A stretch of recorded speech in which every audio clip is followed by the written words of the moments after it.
Asal-usul nenek moyang bahasa Indonesia ada 4 teori utama. Yang pertama itu adalah teori Yunan. Teori Yunan ini mengungkapkan bahwa asal-usul nenek moyang bahasa Indonesia itu berasal dari Tiongkok, tepatnya di Yunan. Nenek moyang bangsa Indonesia dipercaya telah meninggalkan wilayah Yunan di sekitar hulu Mekong, Sungai Yalwen dan Sungai Mekong, dan diperkirakan karena bencana alam dan serangan suku bangsa lain membuat mereka mulai pindah. Nenek moyang bahasa Indonesia memiliki kebudayaan kelautan yang sangat baik, yakni sebagai penemu model asli perahu bercadi yang menjadi ciri khas bangsa Indonesia saat ini. Penduduk Austronesia yang masih termasuk dalam wilayah Kepulauan Nusantara kemudian menetap dan akhirnya disebut bangsa Melayu Indonesia. Orang-orang inilah yang menjadi nenek moyang langsung dari bangsa Indonesia. Para ahli yang sepakat dengan teori ini antara lain J.R. Foster.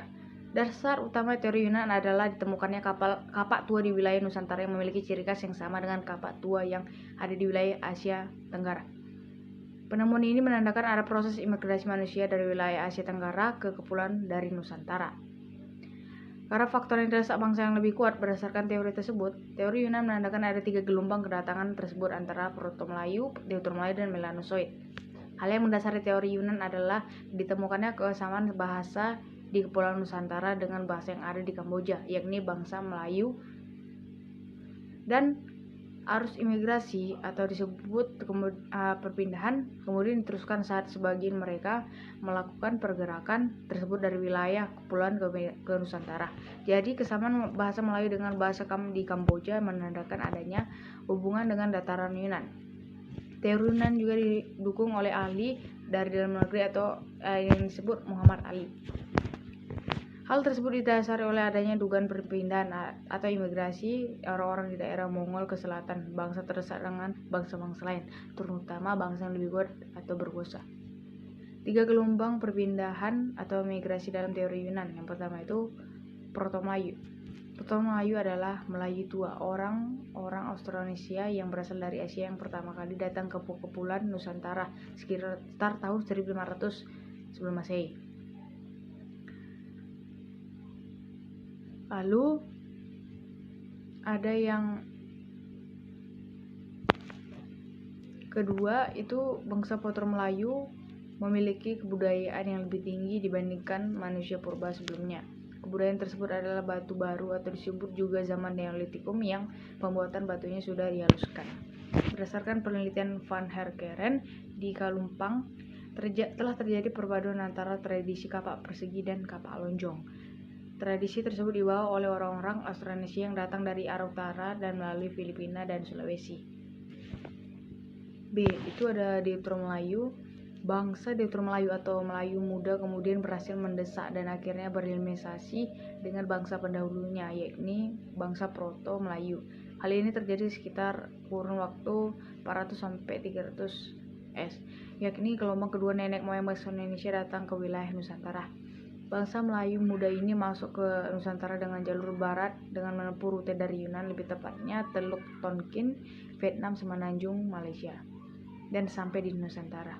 Bangsa ini telah memiliki kebudayaan yang lebih maju dibandingkan bangsa sebelumnya, itu Proto-Melayu. Contohnya seperti kapak corong, kapak serpatu, dan bentuk-bentuk nekara. Kebudayaan dan sudah mengembangkan kebudayaan Megalitikum. Contohnya membuat tugu batu dan undar berundak. C. Itu ada Melanosoid. Melanosoid mulai hadir juga di sekitar Papua pada akhir zaman es 70.000 tahun sebelum Masehi.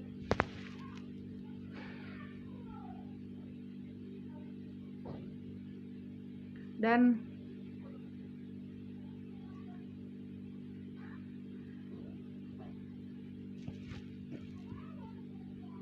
ada bangsa primitif. Sebelum masuknya kelompok-kelompok bangsa Melayu atau disebut Proto-Melayu dan Deutero di Nusantara, sebenarnya sudah ada kelompok manusia yang telah lebih dulu tinggal di wilayah ini. Kelompok tersebut termasuk dalam bangsa primitif dengan budaya yang masih sangat sederhana. Berikut penjelasan mengenai bangsa primitif di Nusantara. Manusia Pleistosen atau Purba. Manusia purba saat ini selalu hidup nomaden alias berpindah-pindah dengan kemampuannya yang sangat terbatas. memiliki budayaan sehingga memiliki corak hidup mereka tidak dapat diikuti kecuali pada beberapa aspek saja. Terus ada suku Wedoid. Sisa kelompok dari suku Wedoid sampai saat ini sebenarnya masih ada, yakni suku Sakai di Siak dan suku Kubu di perbatasan. Kelompok suku ini bertahan hidup dengan mengumpulkan hasil hutan dan berkebudayaan dengan sederhana. Suku Negroid di wilayah Indonesia sudah tidak ditemukan lagi sisa-sisa dari suku Negroid, namun masih ada di pedalaman Malaysia dan Filipina dari keturunan suku Negroid ini. Suku yang masuk dalam suku ini adalah suku Semang di Semenanjung Malaysia dan suku Negrito di Filipina. Teori Nusantara asal-usul nenek moyang bisa dibilang sangat berbeda dengan teori Yunan. Teori menyebutkan bahwa bangsa Indonesia berasal dari wilayah Indonesia itu sendiri, yakni tidak melalui proses migrasi dari daerah manapun. Dasar utama teori Nusantara adalah berdasarkan bangsa Melayu yang merupakan bangsa dengan peradaban yang sudah tinggi. Anggapan tersebut didasari pada hipotesis pada bangsa Melayu telah melewati proses perkembangan budaya sebelum di wilayahnya. Jadi kesimpulannya, bangsa Melayu asli di Nusantara yang akhirnya berkembang dan tumbuh dapat berpindah ke wilayah sendiri. Kemudian penemuan Homo solensis dan Homo acacensis di Pulau Jawa menjadi penanda bahwa keturunan bangsa Melayu memiliki potensi berasal dari Jawa.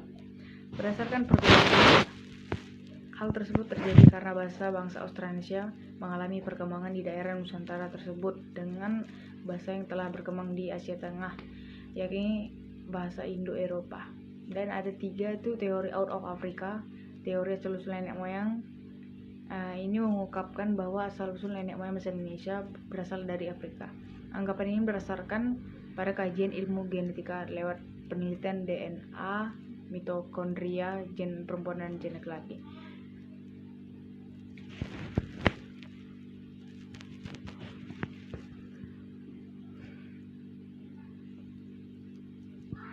Lalu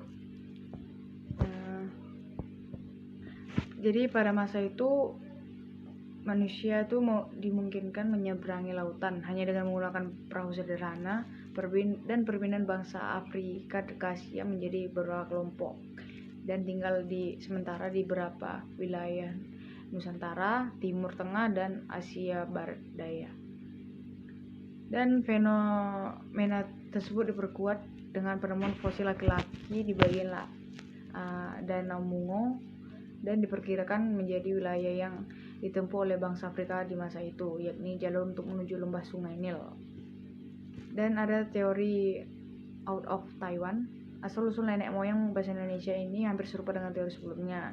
Teori out of Taiwan mengungkapkan asal-usul nenek moyang berasal dari Kepulauan Formosa atau wilayah Taiwan. Dan teori ini didukung Harry Truman Simanjuntak.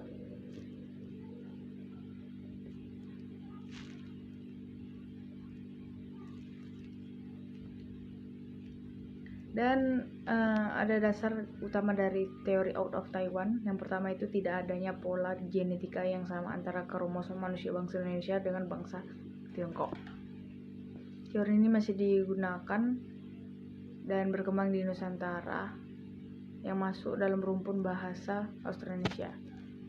Bahasa rumpun Austronesia digunakan oleh para leluhur bangsa Indonesia, terutama yang menetap di Pulau Formosa. Jadi itulah penjelasan tentang teori asal-usul nenek moyang Indonesia.